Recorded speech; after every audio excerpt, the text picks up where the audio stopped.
من الشيطان اللعين الرجيم. بسم الله الرحمن الرحيم. حسبنا الله ونعم الوكيل، نعم المولى ونعم النصير. لا حول ولا قوة إلا بالله العلي العظيم. الحمد لله رب العالمين، والصلاة والسلام على رسول الثقلين، نبي الحرمين، إمام القبلتين، وسيلتنا في الدارين، جد الحسن والحسين، مولانا ومولى الكونين، أبي القاسم محمد. اللهم صل على محمد وآل محمد. الصلاة والسلام على آله الطيبين الطاهرين المعصومين المظلومين المنتخبين المنتجبين الأكرمين الأقربين، الذين أذهب الله عنهم الرجس وطهرهم تطهيرا. اللهم صل على محمد وآل محمد.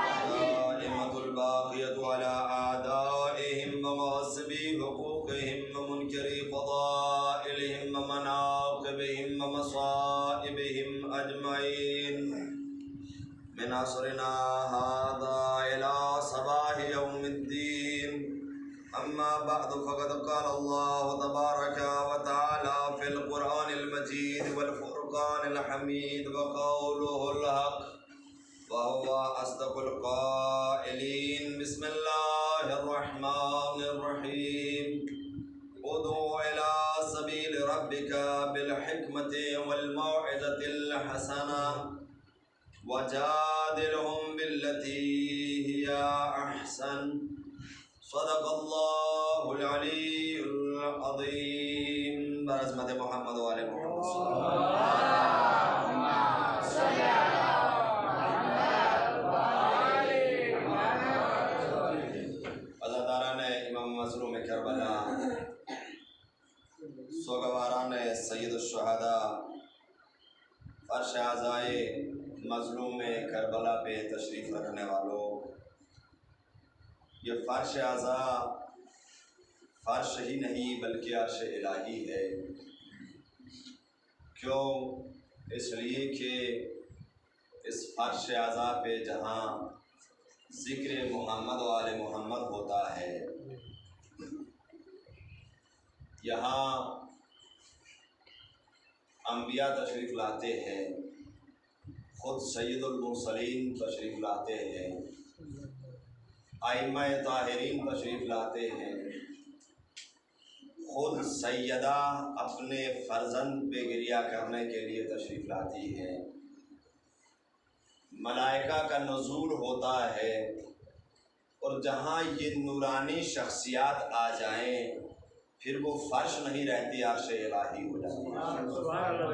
یہ عظیم جگہ ہے، خوش قسمتی ہے آپ لوگوں کی کہ اللہ آپ کو اس فرش عذاب پہ بلا لیتا ہے. یہ کوئی انجمن نہیں بلاتی، یہ کوئی عزادار نہیں بلاتا، بلکہ یہ اللہ کی عطا کردہ توفیقات ہیں جو آپ کو یہاں پہ لے آتی ہیں.